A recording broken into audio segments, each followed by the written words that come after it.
요게 사는 동굴에다가 물을 부어버리면 물이 가득 차가지고 우리가 이길 거다. 이천왕이 말리죠. 대성. 그러다가 삼장법사도 같이 죽어버리면 어떡해요? 죽으면 살리면 되니까 시키는 대로 물이나 갖다 부어버려!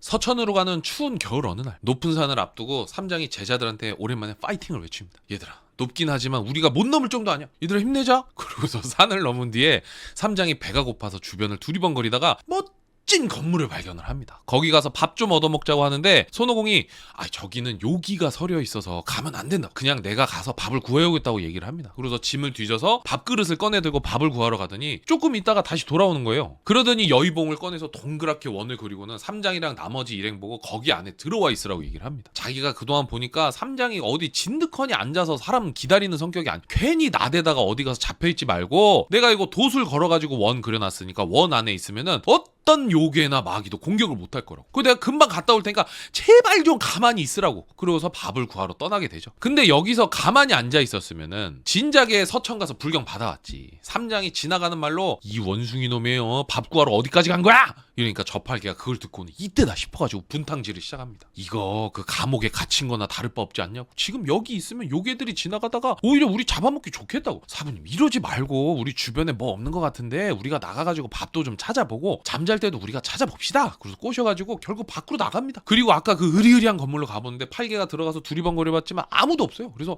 뭐지? 그러다가 멋진 조끼가 몇 벌 바닥에 떨어져 있길래 이거라도 들고 나가야겠다 싶어서 들고 와가지고 삼장한테 사람도 없고 먹을 것도 없는데 바닥에 이거 떨어져 있더라. 날도 추운데 이거 우리 하나씩 입고 있자. 그러니까 삼장이 웬일로 바른 소리를 합니다. 네 이놈! 그 주인 있는 거면 어떡하려고 그래. 불가의 제자는 남의 물건을 취해서는 안 된다! 이렇게 정색을 하고 얘기를 하는데 옆에서 가만히 듣고 있던 사오정이 그러면 저는 입어도 될까요? 날이 좀 추워가지고 제가 추위를 잘 타거든요. 그래가지고 팔개랑 하나씩 나눠 입게 됩니다. 근데 잠시 뒤에 조끼가 막 몸을 조여오더니 이 조끼가 관절기를 쓰는 조끼인가 봐요. 그래서 팔개랑 사오정이 막 팔다리가 뒤로 돌아가가지고 막 이렇게 막 뒷짐지는 자세가 돼서 바닥에 막 뒹굴고 있으니까 삼장이 이놈들아 그러게 왜 남의 물건에 손을 대냐 이러면서 조끼를 벗겨보려고 발버둥 치는 사이에 요괴들이 들이닥쳐서 삼장 일행을 붙잡고 대장 요괴한테 데리고 가서 무릎을 꿇립니다. 대장 요괴가 너 누구냐? 그러니까 삼장이 눈물을 흘리면서 얘기해. 제가 당나라에서 온 삼장이라고 하는데 저는 가져가지 말자고 그랬는데 얘네가 그 조끼 챙겨 가져가는데 이렇게 울더니 한 번만 봐달래. 한 번만 봐주시면은 후세까지 우리 대왕님의 은혜를 알리겠다라고 얘기를 해요. 요괴한테 대왕님이라고 하든 부처님이라고 하든 뭐 어떻게든 살아야 되잖아. 그래서 삼장이 막 이렇게 얘기를 하는데 요괴가 듣더니 됐다 얘들아 얘네 잡아먹어야 되니까 어디 잘 보관해두고 찜쪄 먹을 준비나 하자 이렇게 얘기를 하게 됩니다. 그때 손오공은 어디 민가에 들려서 밥을 약탈하다시피 가지고 오거든요. 근데 자기가 원 그려준 데 가보니까 이 자식들 없어.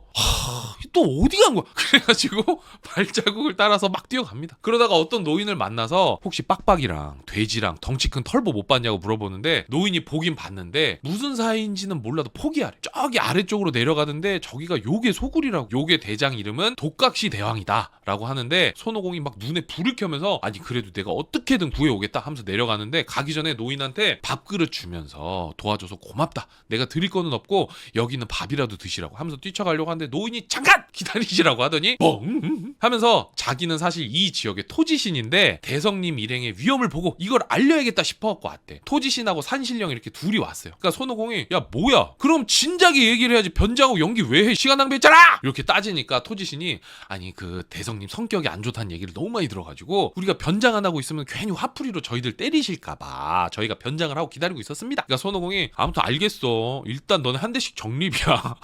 밥통이랑 밥 잘 보관하고 있어. 알았어? 그러고서 요괴 소굴로 들어갑니다. 요괴는 집에서 부하들이랑 맛있는 한 끼 준비하고 있는데 부하가 오더니 문 밖에 웬 원숭이 놈이 와갖고 고래고래 소리를 지르면서 난리를 치고 있대. 아마 삼장 일행인 것 같대요. 요괴가 무장을 하고 나와서 내 조끼 훔쳐간 도둑 일행이냐고. 그러니까 손오공이 됐어 말싸움은 됐고 나와서 여의봉이나 한 대 맞아라 이러면서 싸움이 시작이 됩니다. 적당히 좀 싸우는가 싶은데 독각시 대왕이 좀 밀리는 것 같아가지고 부하들한테 야 안되겠다 다구리 쳐! 이래갖고 모조리 부르는데 손오공이 처음에는 만만하게 봤다가 생각보다 얘네 부하들이 잘 싸워요. 얘네 무슨 어디서 따로 훈련 같은 걸 봤나봐. 그래서 하늘로 여의봉을 탁 던지고서 주문을 외우니까 여의봉이 수천 자루로 쫙쫙쫙쫙 나눠지게 되고 이 여의봉이 유도탄처럼 이렇게 요괴들을 쫓아다니면서 요괴들을 계속 콩콩콩콩콩콩 때리게 됩니다. 그래서 요괴 부하들은 모조리 도망치게 되고 그걸 보던 독각시 대왕이 갑자기 품에서 무슨 금태고리 같은 걸 꺼내 들거든요. 그러더니 마치 자석이 당기는 것처럼 여의봉들이 슉 슉슉슉 하더니 금태고리에 가서 붙게 돼. 그래서 손오공이 깜짝 놀라서 도망치고 요괴는 으하하하하하하 웃으면서 집으로 돌아가게 됩니다. 살다 여의봉 잃어버린 것도 처음이어갖고 손오공이 놀라기도 하고 분하기도 해서 막 눈물을 흘리다가 이 정도로 실력 있는 놈이면 분명히 천계에서 도망친 놈일 거다라고 생각을 해갖고 당장 옥황상제한테로 갑니다. 옥황상제가 얘기를 듣더니 알겠대. 한번 알아보겠다고 수소문해서 직원들 그 출퇴근 기록 이런 거 확인을 해요. 딱 봤는데 결석자가 없어. 옥황상제가 빠진 애들이 없다. 근데 손오공을 도와주긴 해야 되니까 천계 소속 장군들 지원해주라고 지시를 내립니다. 그래서 신하가 손오공한테 와갖고 우리 위대하신 옥황상제께서 너한테 큰 은혜를 내리셔서 천계 장군들 지원해주라고 하신다. 그러니까 손오공이 듣고는 천계 소속이요? 그 500년 전에 싸워보니까 다 별 볼 일 없던데? 그래도 성이니까 내가 받아갈게요. 그러면서 탁탑 이천왕이랑 아들 나타 그리고 걔네가 데리고 있는 군대에다가 번개 공격을 하는 장군 2사람 정도 빌려달라고 얘기를 합니다. 다시 한번 요괴 소굴로 가게 되고 요괴를 끌어내서 이번에는 나타가 먼저 싸우게 되거든요. 근데 우리가 알고 있는 봉신년이 나타는 싸움 엄청 잘하잖아요. 삼두육비로 변신도 하고 서유기에서도 마찬가지로 변신해서 싸우고 얼굴 3개, 팔 6개 거기에 각각 무기를 들고 싸우는데 제가 본 자료에는 서유기 나타는 봉신년이랑 다르게 건곤곤이 없더라고. 아무튼 그래서 나타랑 요괴랑 신나게 싸우는데 수세에 밀린 요괴가 갑자기 또 품에서 금태를 꺼내더니 슈슈슈슈슈슈슈슈 해가지고 나타의 무기를 뽕땅 금태에다 갖다 붙이게 됩니다. 그걸 보고서 이천왕이랑 나타 깜짝 놀라서 도망치고 요괴는 으하하하하하 웃으면서 가벼운 발걸음으로 퇴근을 하게 되죠. 근데 이게 웃긴 게 아까 나타 따라왔었던 번개 공격하는 장군들 있잖아요. 얘네는 구름 위에서 자기들은 공격 안 하길 잘했다고 막 이렇게 좋아해요. 왜냐면은 괜히 같이 싸웠다가 자기들 번개 뺏기면 옥황상제한테 혼난다. 얘네 진짜 옥황상제의 리더십을 의심해볼 만합니다. 어딜 가든 애들이 옥황상제한테 혼날 생각밖에 안 해. 그래서 손오공이 하늘 군대 진영으로 가보니까 나타가 풀이 죽어있어. 그거 보고서 웃으면서 내가 뭐라 그랬냐고. 그 요괴가 보통이 아니라니까요. 이렇게 얘기를 하니까 나타가 속상해합니다. 나는 무기 다 뺏겨갖고 엄청 속상해하고 있는데 옆에서 웃고 있으면 어떡하냐고. 그러니까 손오공이 이왕 벌어진 거 어떡해. 그럼 울어. 웃기라도 해야 되는 거 아니야? 웃는 게 낫지. 그러면서 고민을 하기 시작을 합니다. 저 녀석을 어떻게 이기지? 그러다가 옳다거니 아무리 신통한 무기라도 불로 태우면 어쩌지 못하겠다 싶어가지고 바로 천계로 날아가서 불을 다루는 화덕성군이라고 있습니다. 화덕성군이랑 그 부하들을 데리고 와요. 걔네들 무기가 그냥 우리가 생각하는 뭐 화살에 불 붙여서 쏘는 정도가 아니고 불말, 포니타 같은 거 있죠. 그리고 불용, 그리고 막 불까마귀 막 이래가지고 같이 모여있으면 그 열기 때문에 생지옥이 펼쳐진 아주 엄청난 친구들이거든요. 이래가지고 다시 또 요괴 집 앞에 가갖고 손오공이랑 이천왕이 요괴를 부르고 요괴가 또 나옵니다. 요괴 약간 친절한 스타일인 것 같아. 다른 사람 초대하는 거 좋아하고 낯선 친구들 왔을 때 문전박대 안 하고 또 문 열어주고 또 어울려주잖아요. 이천왕이랑 손오공이 싸우는 척 하다가 지는 척 하면서 도망치고 그 사이에 화덕성군의 군대가 불공격으로 요괴네 집 앞을 막 불바다로 이렇게 만드는데 요괴가 이번에도 금태를 꺼내게 되고 아까 말했던 막 불말 뭐 불용 막 불칼 불까마 막 이랬는데 온갖 무기들이 막 또 금태에 다다다닥 붙어갖고 다 빼앗기게 됩니다. 그걸 보고서 또 깜짝 놀라갖고 다 같이 또 도망치게 되죠. 손오공이 다시 또 하늘 군대의 징에 가보니까 저번에는 이천왕이랑 나타만 풀이 죽어 있었는데 한 명 또 추가됐어. 화덕성군도 이렇게 풀이 죽어 있습니다. 야, 또 이걸 어떻게 해야 되나 머리를 맞대고 고민을 하다가 그래! 불이 안 통하면 물이다! 물에는 당해낼 재간이 없지.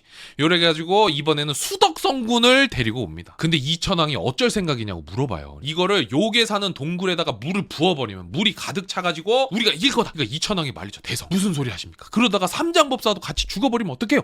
그러니까 손오공 말이 인상적이야. 거 죽으면 살리면 되니까 걱정 말고 시키는 대로 물이나 갖다 부어버려! 주객이 전도된 느낌이야. 삼장 물에 빠져 죽는 것까지 지금 우리가 생각할 겨를이 없습니다. 일단 이기고 봐야 되는 거 아닙니까? 이때 불러온 수덕성군이 하백이라고 얘기를 하는데 우리나라 신화에서도 고구려 시조 고주몽의 외할아버지가 하백이잖아요. 동일한 인물이라고 얘기를 하더라고요. 아무튼 손오공이 하백한테 가서 도움 좀 달라고 하니까 알았다 그러면서 일어나는데 무슨 유리병 같은 걸 하나 들고 오는 거예요. 그래서 손오공이 그거 가지고 되겠냐 그러는데 하백이 이거 한 병 가득 채우면은 중국 황하 강에 물을 다 담을 수 있다고. 걱정 마시라고. 그래가지고 황하물을 모조리 끌어다가 요괴네 집 근처로 가게 됩니다. 근데 하백이 재밌는 설정이 하나 있는데 말이 많대요. 그래서 손오공이 요괴네 집으로 가는 길에 하백이 옆에서 계속 얘기를 하니까 좀 말 좀 그만하라 좀 조용히 좀 해 조용.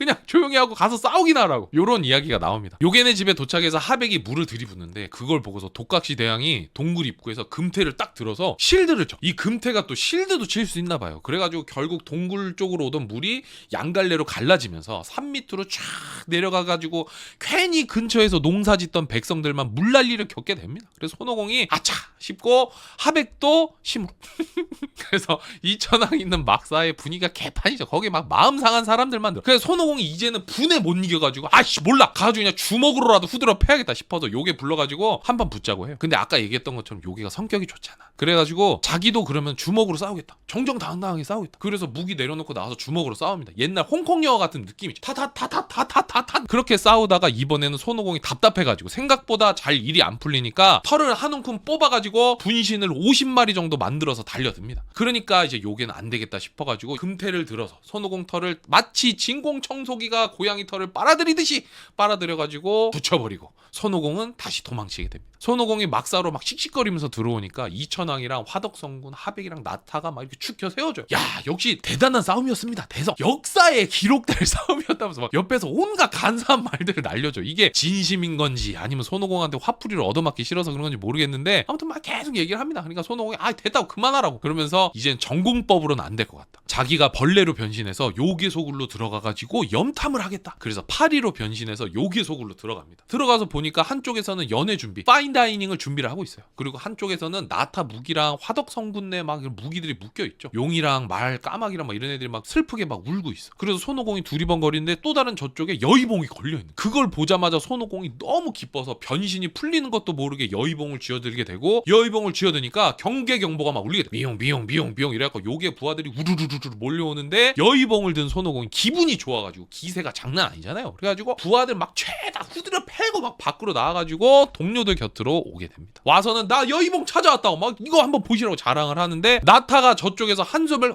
대성은 좋겠수다. 내 거는 저기 하나도 못 찾았는데 저기 그대로 있는 것 같은데. 그리고 나타 옆에 화덕성군도 대성은 좋겠수다. 내 건 하나도 못 찾아왔는데. 그래가지고 손오공이 괜히 민망해가지고 걱정 마시라. 내가 이번에 다시 갔다 오겠다. 라고 하고 그 길로 다시 요괴네 집으로 가게 됩니다. 이번에는 귀뚜라미로 변신해서 들어가는데 이왕 들어온 거 금태도 뺏어가려고 독각시대왕을 찾아봅니다. 근데 잠든 독각시대왕 팔이 껴져 있어. 근데 너무 꽉 껴져 있는 거야. 마치 결혼하고서 결혼반지 꼈는데 살쪄가지고 결혼반지 안 빠지는 것처럼. 그래가지고 빠지지도 않아가지고 몇 번 시도하다가 금태는 포기하고 한켠에 지난번에 뺏긴 털들이 있길래 얘네들 다시 원숭이로 만들어서 빼앗긴 무기들을 모조리 들고 나오게 됩니다. 다시 무기들을 들고 무장한 하늘의 군대가 사기가 높아져가지고 지난번에는 따로 싸우느라고 무기를 다 뺏겼으니까 이번에는 우리가 한 번에 총공격을 하자 해갖고 총공격을 합니다. 근데 독각시 대왕네도 손오공이 무기 되찾으러 갈 때 집에다가 불을 하도 질러놔가지고 안 그래도 열받아서 싸울 준비를 하고 있었어요. 그래서 양팀이 맞붙게 되죠. 나타는 삼두육비로 싸우고 불숙성 공격이랑 지난번에 공격 안 했던 번개 장군들도 막 온갖 공격을 쏟아붓는데 요괴가 금태를 딱 꺼내고 주문을 외우니까 그 많던 무기들이 막 하면 그대로 금태로 다시 나라가 붙게 돼요. 그래 독각시 대왕이 동굴로 들어가서 문을 딱 걸어 잠그게 되고 나타랑 기타 등등은 퇴각하고 다시 자기네 막사에 가서 심으로 손오공이 이제 할 만큼 했다. 이제 방법이 없어. 석가열애한테 갔다 오는 건 방법밖에 없어. 그러고서 영취산으로 갑니다. 가서 석가열애를 만나는데 왜 혼자 왔냐고 물어봐요. 그래서 손오공이 사정 설명을 하고 일단 요괴 정체부터 좀 알려줘라 라고 하는데 석가열애가 잠깐 신통력을 발휘합니다. 아 삐비비 삐비 아 걔구나 아 걔 그러더니 손오공한테 못 알려주겠대. 아니 왜요? 너 입 가볍지 않냐? 괜히 너 알려줬다가 내가 너 도와준 거 그 요괴 귀에 들어가고 그러면 걔도 마음 상해가지고 여기 갖고 난리 필 텐데 그럼 내가 피해보자. 나 난처한 거 싫다. 모두한테 공평하고 싶어. 그런 거 싫어. 이렇게 얘기를 해요. 석가열애가 세계관 최강자인 줄 알았는데 이 고작 요괴 한 마리 때문에 눈치를 보고 있다. 이 뭔가 하남자스러운 행동을 하게 되죠. 손오공도 그거 보고서 이거 뭐야? 하는데 대신 제자들한테 금단사라는 구슬이 있어. 이거 하나씩 쥐어줘가지고 너 도와줄 수 있게 하겠다라고 하는데 가만 생각해보면은 제자들 머리 밀고 올 거 아니야. 그럼 불교 소속인 거 다 알 거고 독각시 대왕이 그거 보면 석가열애가 도와준 거 아니야? 이런 얘기 할 수 있는데 뭐 가발을 씌우던지 아니면 뭐 변장을 하던지 코스프레라도 해야 되는 거 아닌가 싶은데 뭐 아무튼 뭐 18라안이라고 18명의 제자를 보냈는데 손오공이 나와서 보니까 16명밖에 없어. 정체 안 알려준 것 때문에 안 그래도 빈정상해 있는데 두 명이 비니까 손오공이 또 열받잖아요. 지들이 시켜가지고 서천 갔다 오는 건데 지원도 제대로 안 해주고 그래갖고 아 두 명 어디 갔어요? 왜 두 명 벼요? 그러니까 뒤늦게 둘이 와. 아차차 죄송합니다 늦었습니다. 자기는 석가열애한테 따로 얘기 들은 게 있어가지고 늦은 거라고. 그러면서 자세히 얘기는 안 해줘. 신경 쓰지 마시고 그냥 일 제대로 할 테니까 길이나 가시죠. 이렇게 얘기를 해요. 그러니까 손오공이 또 물어볼 수 없어. 왜냐면은 엄밀히 따져보면 자기가 하청업체잖아요. 그러니까 윗선에다가 제대로 물어보지 못하는 거지. 그러면서 도와줄 거면 제대로 도와주던가 이 자식들 일하기 싫어서 잔머리 굴리는 거 아니야? 이러고서 의심의 눈초리로 바라보게 됩니다. 요괴의 집에 도착한 18라는 손오공이 요괴를 불러내서 싸우면은 금단사를 뿌려서 주변을 모래 늪처럼 만들겠다. 그러면 요괴가 발이 빠져갖고 못 움직일 거고 그 사이에 손오공이 좁패던 밧줄로 묶던 얼굴에 낙서를 하던 그거 뭐 네가 알아서 해라 이렇게 얘기를 해갖고 손오공이 요괴를 불러서 싸우게 됩니다. 손오공이 멀찌감치 뒤로 물러나고 그 사이에 금단사로 모래가 흩날리면서 모래늪을 만들게 되는데 맨 처음에는 요괴가 모래가 막 흩날리니까 정신을 못 차리다가 조금 있다 보니까 다리가 안 움직여. 다리가 모래 속에 쑥 빠졌어. 그리고 저쪽에서 불교 제자들이 뭔 수작을 부리고 있는 것 같은 거예요. 그래서 이번에도 금태를 꺼내서 주문을 외우는데 모래도 붙어. 모래도 붙고 금단사도 붙고 다 붙어. 그래갖고 나한들도 당황해하고 손오공이 그거 모래 왜 그거 왜 안 해요? 그러니까 자기들 것도 뺏겼대.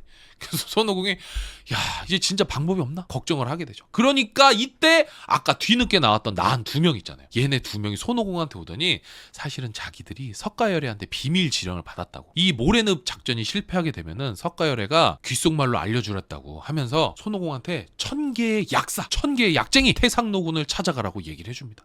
그거 진작 알려주지. 이걸 이제 알려주면 어떡해요. 그러니까 나한들이 됐다고 빨리 가라고. 지금 그게 중요해? 빨리 가서 잡아! 이렇게 해가지고 손오공이 잽싸게 1000개로 올라가서 태상노군네 집으로 가는데 태상노군이 보고 깜짝 놀죠. 너 또 왜 왔어? 너 저번에 약 줬잖아. 또 뭐 가지러 온 거야? 이렇게 손주한테 삥 뜯기는 나약한 할아버지의 그런 느낌이 좀 있죠. 그래가지고 손오공이 저 잠깐 집 좀 뒤져보겠습니다. 이러면서 집을 막 뒤적뒤적 거리는데 태상노군이 타고 다니는 소가 없어졌어. 이 봉신연희 때도 보면은 태상노군이 어디 다닐 때 타고 다니는 그 푸른 소가 있거든요. 그러니까 보니까 소를 돌보는 동자가 태상노군 약을 몰래 먹고 7일 동안 딥슬립을 한 거야. 잠이 들어버렸어. 그 사이에 소가 도망친 거였죠. 그리고 보니까 태상노군이 머리에 쓰고 있던 금강탁이라고 예전에 손오공이 천계에서 난동 피울 때 이랑진군하고 싸우는 손오공한테 태상노군이 쫙 금강탁을 던져가지고 맞추고서 그거 비틀거리는 손오공을 이랑진군이 붙잡았잖아요. 이 금강탁을 소가 도망치면서 챙겨갔던 거지. 뭐예요 진짜.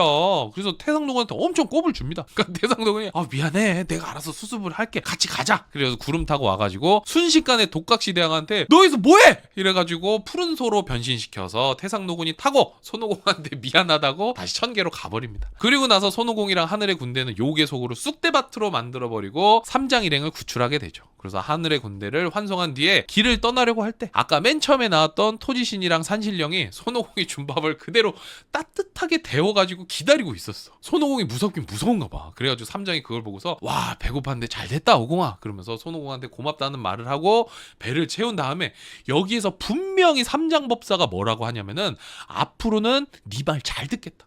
네 말을 따르겠다 라고 이렇게 다짐을 하거든요. 그리고서 다시 길을 떠나게 되는데 과연 삼장법사는 이 말을 지킬 수 있을 것인지 지켜보도록 하겠습니다.